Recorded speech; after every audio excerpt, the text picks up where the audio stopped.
ህይወት በፈተና ስትሞላባችሁ፣ ጭንቀት ደግሞ ሲበረታባችሁ፣ ረዳት ያጣችሁ ሲመስላችሁ የምትመክቱበት መንፈሳዊ ጋሻ እንዳላችሁ ልነግራችሁ ፈልጋለሁ። መዝሙረ ዳዊት ለነፍስ መድኃኒት፣ ለሰይጣን መቅሰፍት፣ ለእግዚአብሔር ደግሞ ደስ የሚያሰኝ መስዋዕት ነው ብሎ ቅዱስ ዮሐንስ አፈወርቅ እንደተናገረው ዛሬ በዚህ ቪዲዮ 6 በቃላችሁ ወይም በልቦናችሁ ልታጠኗቸው የሚገቡ የመዝሙረ ዳዊት ክፍሎችን እነግራችኋለሁ። በስመ አብ ወወልድ ወመንፈስ ቅዱስ አሐዱ አምላክ አሜን። ሰላም ጤና ይስጥልኝ። እንዴት ናችሁ? ውድ የማስያስ ቻናል ቤተሰቦች፣ እኔ ዲያቆን ዘማስያስ ነኝ።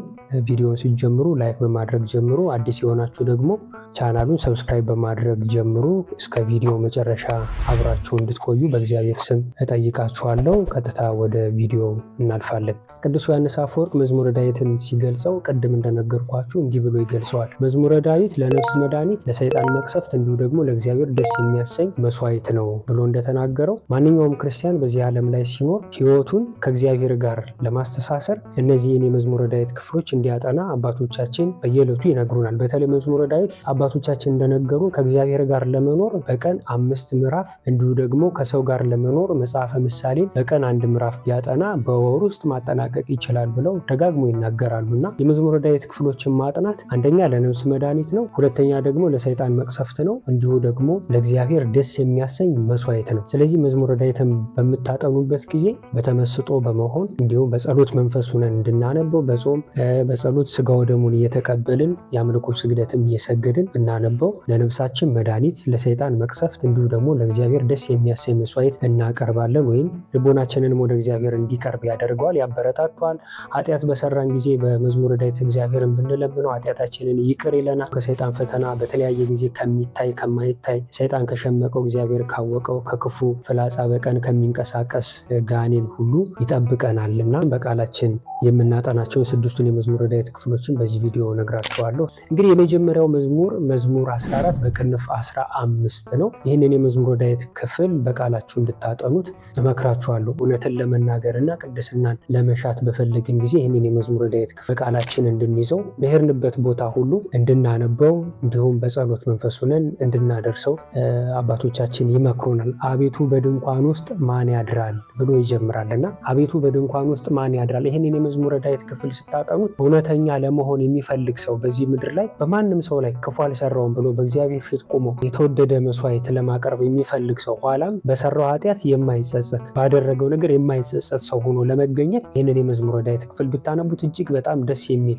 ክፍል ነው እና አቤቱ በድንኳን ውስጥ ማን ያድራል ብሎ አንድ መንፈሳዊ ሰው ሊያደርግ የሚገባው ባልንጀራውን ያልበደለ ከሰው መማለጃን ያልተቀበለ እያለ አንድ ክርስቲያን በቀኑ ውሎ ውስጥ እውነተኛ ሆኖ ለመዋል የሚያስችለውን መንፈሳዊ ምክር ይናገራል። ይህንን የመዝሙረ ዳዊት ክፍል እንድታጠኑት በልቦናችሁ እንድትይዙ ትመክራለሁ። ይህም መዝሙር ወደ እግዚአብሔር መንግስት ለመግባት የሚያስፈልጉ የሥነ ምግባር መስፈርቶችን የያዘ የቅዱስ ዳዊት መዝሙር ነው። እውነትን ስለመናገር ባልንጀራን ስላለመበደል ያስተምረናል እና ይህንን የመዝሙረ ዳዊት ክፍል ታዲያ መቼ እንጸልየዋለን ካልን በሐሰትና በክፉ ንግግር እንዳንሸንፍ ስንፈልግ፣ ፍርድ ቤት ሙግት በሚኖርበት ጊዜ፣ በሕይወታችን ሐሰት ላለመናገር እውነት ለመናገር በፈለግን ጊዜ ይህንን የመዝሙረ ዳዊት ክፍል ቀደም ብለን እንድንጸልየው ያስፈልጋል። በዓለም ላይ ምን ተብሎ ይነገራል? እውነት መናገር ካልቻልክ ዝም በል ተብሎ ይነገራል። ስለዚህ እውነት መናገር የምንፈልግ ከሆነ የመዝሙረ ዳዊት ክፍል ብናጠናውና እውነተኛ ሰዎች ለመሆን የሚያግዘን የመዝሙረ ዳዊት ክፍል ነው። ሁለተኛው የመዝሙረ ዳዊት ክፍል ደግሞ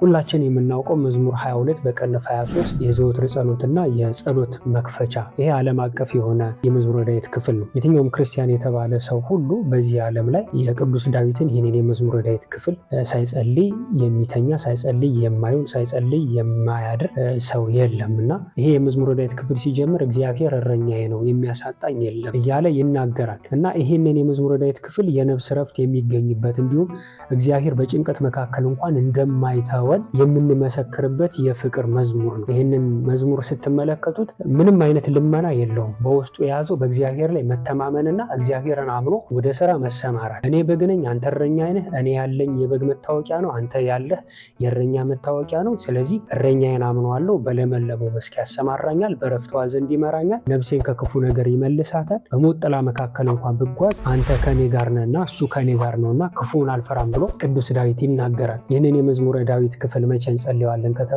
የህይወት መንገዳችን እንዲቃና እንዲሁም ደግሞ የእግዚአብሔርን ጥበቃ ለማወጅ ከክፉ ሁሉ እፈራዋለሁ የምትሉት ክፉ ነገር ካለ ከዛ ነገር ሁሉ የሚያድን የመዝሙረ ዳዊት ክፍል ነው። በተለይ አባቶቻችን ብዙ ጊዜ መንገድ ሲወጡ፣ በባህር ሲጓዙ፣ ነጋዴ ሆነው ሲንቀሳቀሱ፣ ፕሌን ላይ ሲሳፈሩ፣ መኪና ውስጥ ሲሆኑ በእያንዳንዱ ነገር እግዚአብሔር እረኛዬ ጠባቂ ነው እያሉ ይናገራሉ ወይም እያወጁ ይህንን የመዝሙረ ዳዊት ክፍል በቃላቸው፣ በአንደበታቸው፣ በሕሊናቸው፣ በልቦናቸው እየጸለዩት ይሄዳሉ ማለት ነው። ስለዚህ ይህንን የመዝሙረ ዳዊት ክፍል በቃላችሁ እንድትይዙ ሁለተኛው ምክሬ ነው። ሶስተኛው የመዝሙረ ዳዊት ክፍል ደግሞ መዝሙር 40 በቅንፍ 41 ነው። ቸርነቱን ምሕረቱን ለማወጅ ወይም ለመጠየቅ ቸርነትና ምሕረቱን ለመጠየቅ የምንጸልየው የመዝሙረ ዳዊት ክፍል ነው። እንግዲህ በዚህ መዝሙር ውስጥ የምናገኘው ጭብጥ ለችግረኛና ለምስኪን የሚያስብ ሰው ምስጉን ነው ብሎ ይጀምራል። አሁን ሁላችን ምናልባት አሁን ላይ የስጋ ቁስል በሁላችን በአካላችን አሁን ቢፈተሽ የስጋ ቁስል ላይኖረን ይችላል። እጃችን ላይ የወጣ ምንም አይነት ቁስል ላይኖር ይችላል። አካላችንን ብንመለከቱ ቁስል ላይኖርብን ይችላል። ነገር ግን የነፍስ ቁስል ሁላችንም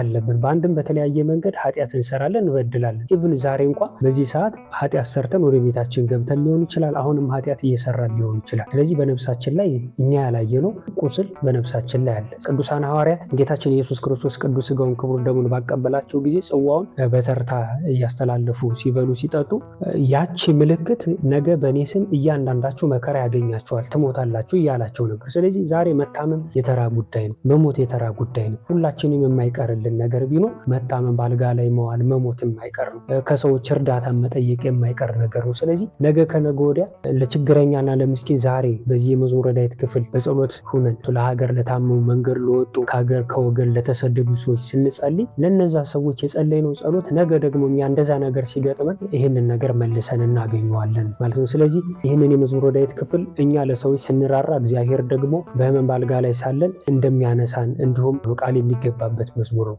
እኔ ዛሬ ለሰው ቸርነት በጎነት አደርጋለሁ፣ እግዚአብሔር ደግሞ ለእኔ ቸርነት በጎነት በሰዎች አድሮ ያደርግልኛል ለማለት ነው። ይህንን የመዝሙረ ዳዊት ክፍል መቼ እንጸልየዋለን ከተባለ በሕመም ጊዜ፣ ፈውስን በፈለግን ጊዜ ነው። ስለዚህ የተራ ጉዳይ ነው። ነገ ሕመም ሞት ያገኘናል። ይህንን የመዝሙረ ዳዊት ክፍል ሁላችንም በታመምን ጊዜ ልንጸልየው የሚገባ የመዝሙረ ዳዊት ክፍል ነው። አራተኛው መዝሙር 50 በቅንፍ 51 ነው። ምሕረቱንና ወይም ንስሐ ስንገባ ወይም ንስሐ ከመግባታችን በፊት በእግዚአብሔር ፊት ወድቀን በድያለሁ ኃጢአቴን ደምስስልኝ እያለን እግዚአብሔር የምንጠይቅበት የመዝሙረ ዳዊት ክፍል ነው። ሲጀምር ምን ብሎ ይጀምራል? አቤቱ እንደ ቸርነት መጠን ማረኝ ብሎ ይናገራል። እንግዲህ የመዝሙረ ዳዊት ክፍል የመዝሙረ ዳዊት ንጉሥ ተብሎ የሚጠራ መዝሙር ነው። በየቀኑ ልንጸልየው የሚገባ የታደሰ ሕይወት መለመኛ መዝሙር ነው። ሁላችንም ኃጢአት እንሰራለን፣ እንበድላለን። ስለዚህ በየዕለቱ ይህንን የመዝሙረ ዳዊት ክፍል በቃላችን በመያዝ ኃጢአታችን እግዚአብሔር ይቅር እንዲለን ከኃጢአት ለመታጠብና ንስሐ ለመግባት የምንጸልየው ነው። መቼ እንጸልየዋለን? ኃጢአት በሰራን በበደልን ጊዜ ይህንን የመዝሙረ ዳዊት ክፍል እንጸልየዋለን። አምስተኛው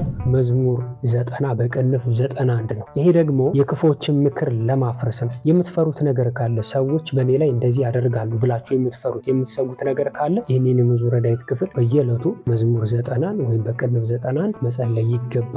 ስለዚህ ምን ብሎ ይጀምራል? በልዑል መጠጊያ የሚኖር ሁሉን በሚችል አምላክ ጥላ ውስጥ ያድራል ብሎ ይናገራል። በልዑል መጠጊያ የሚኖር ሁሉን በሚችል አምላክ ጥላ ውስጥ ያድራል ማለት አንዲት ዶሮ ጫጩቶቿን በክንፎቿ በታች እንደምትሰበስብ ሁሉ እኛም እግዚአብሔርን በመተማመን በክንፎቹ ጋርዶ በክንፎቹ ጥላ ውስጥ በመጠለል ከክፉ ፍላጻ ከአጋንንት ፍለጋ የምንድንበት ወይም ከሱ የምንሰወርበት የመዝሙረ ዳዊት ክፍል ነው። ስለዚህ በዚህ ጊዜ የእግዚአብሔርን ጥበቃ የምንሻበት ከክፉ ነገር እንዲያድነን የምንጸልይበት የመዝሙረ ዳዊት ክፍል ቢኖር ይሄ የመዝሙረ ዳዊት ክፍል ነው። ቅድም እንደተናገረው መዝሙር 23 ወይም 22 ዓለም አቀፍ የሆነ ማንኛውም ክርስቲያን የሚጸልየው የመዝሙረ ዳዊት ክፍል ቢኖር አንዱ መዝሙር 90።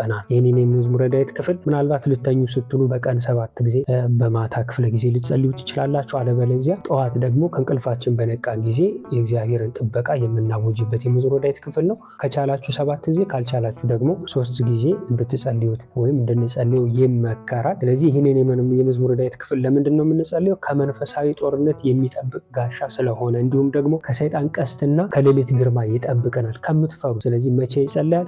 በፍርሃት ጊዜና የጠላትን ተንኮል ለመበተን ወይም ለመመከት የሚጸለይ የመዝሙረ ዳዊት ክፍል ነው። ስንፈራ፣ ስንደነግጥ፣ የሆነ አካል ያጠቃኛል ብለን ምናልባት ስንፈራ፣ ስጋት ካለን ስጋታችንን ሁሉ ይህንን ከንቱ የሚያደርግ የሚያጠፋ ፍርሃታችንን የሚደመስስ ስለሆነ ይህንን የመዝሙረ ዳዊት ክፍል እንድንጸልዩ አባቶቻችን ይመክሩናል። ሐዋርያው ቅዱስ ጳውሎስ በኤፌሶን መልእክት ምዕራፍ 6 ቁጥር 11 እስከ 13 እንዲህ ብሎ ይናገራል። የዲያብሎስን ሽንገላ ትቃወሙ ዘንድ እንዲቻላችሁ የእግዚአብሔርን ዕቃ ጦር ሁሉ ልበሱ። መጋደላችን ከደምና ከስጋ ጋር አይደለምና ከአለቆችና ከስልጣናት ጋር ከዚህም ከጨለማ ዓለም ገዢዎች ጋር በሰማያዊም ስፍራ ካለ ከክፋት መንፈሳውያን ሰራዊት ጋር ነው እንጂ። ስለዚህ በክፉ ቀን ለመቃወም ልብ በሉ፣ በክፉ ቀን ለመቃወም ሁሉን ፈጽማችሁ ለመቆም እንድትችሉ የእግዚአብሔርን ዕቃ ጦር ሁሉ አንሱ ይላል። ስለዚህ አለ በክፉ ቀን ለመቃወም። በክፉ ቀን ለመቃወም ማለት ክፉ ቀን ከመምጣቱ በፊት ራሱ የሚጸልይ የመዝሙረ ዳዊት ክፍል ነው። ወደ ፈተናም በገባን ጊዜ ይህንን የመዝሙረ ዳዊት ክፍል እንጸልየዋለን። ወደ ክፉ ፈተናም ከመግባታችን በፊት ይህ የመዝሙረ ዳዊት ክፍል እንጸልየዋለን። ከአዘቅት ያወጣናል፣ ያድነናል ማለትም። ስድስተኛውና የመጨረሻው መዝሙር ደግሞ መዝሙር 120 በቅንፍ 121 ነው። ይሄ ደግሞ ጥበቃውንና ረድኤቱን ስንሻ የምንጸልየው የመዝሙረ ዳዊት ክፍል ነው። እንግዲህ ጭብጡ ምን ይላል? አይኖችን ወደ ተራራ አነሳው፣ ረዳቴ ከወዴት ይመጣል ወይም ከወዴት ይምጣ ብሎ ይናገራል። ረዳቴ ሰማይና ምድርን ከፈጠረ ከእግዚአብሔር ዘንድ ነው ብሎ ይናገራል። ስለዚህ ረዳት ያጣችሁ በመሰላችሁ ጊዜ፣ ማንም አይደርስልኝም ብላችሁ ባሰባችሁ ጊዜ፣ በፈራችሁ በተጨነቃችሁ ጊዜ፣ እንዲሁም ደግሞ ሰዎች በእኔ ላይ እንዲህ አንዳች ነገር ያደርጋሉ ብላችሁ የምታስቡ ከሆነ ይህንን የመዝሙረ ዳዊት ክፍል ብትጸልዩት ከክፉ ነገር ይጠብቃቸዋል። እንደውም ምን ብሎ ይናገራል? ሟርት በእስራኤል ላይ አይሰራም ብሎ ይናገራል። ሟርት፣ መተት፣ የተለያዩ የክፉ መንፈሳውያን ሰራዊት ፍላጻና ሀሳብ በእኛ ላይ ምንም አይነት ስልጣን አይኖረውም። ይህን የመዝሙረ ዳዊት ክፍል ከእግዚአብሔር የሚያገናኝ እግዚአብሔር የማይተኛ የማያንቀላፋ ጠባቂያችን መሆኑን የምናውጅበት የመዝሙረ ዳዊት ክፍል ነው። ስለዚህ የመዝሙረ ዳዊት ክፍል በየዕለቱ በቃላችን ይዘን መዝሙር 120ን መጸለይ ይገባናል። መቼ እንጸልየዋለን? ከቤት ስንወጣ፣ ከቤታችን ከመውጣታችን በፊት የምንጸልየው የመዝሙረ ዳዊት ክፍል ነው። ከዛም በኋላ ደግሞ ጉዞ ጀምረን ስንሄድም ደግሞ በጉዟችን ውስጥ በየትኛውም ቦታ ልክ እንደ አቡነ ዘበሰማያት፣ ልክ እንደ ሰላመ ቅዱስ ገብርኤል መልአክ ወይም እንደ ሰላም ለኪ እነዚህን በቃላችን ይዘን ብናጠናቸው ከፍተኛ የሆነ ውጤቶች እናገኝበታለን። ስለዚህ እነዚህ 6 የመዝሙረ ዳዊት ክፍሎች በቃላችን ይዘን በየቀኑ ብንጸልያቸው በሕይወታችን ላይ የምናመጣው ለውጥ ከፍተኛ ስለሆነ ሰላሙና በረከቱን ደግሞ በዓይናችን እንመለከተዋለን። ስለዚህ ይህንን ቪዲዮ ለሌሎች በረከት እንዲሆን ሼር አድርጉላቸው። በቻናሉ አዲስ የሆናችሁ ሰብስክራይብ በማድረግ ቤተሰብ ሁኑ። ወስብሐት ለእግዚአብሔር ወለወላዲቱ ድንግል ወለመስቀሉ ክቡር። ይቆየ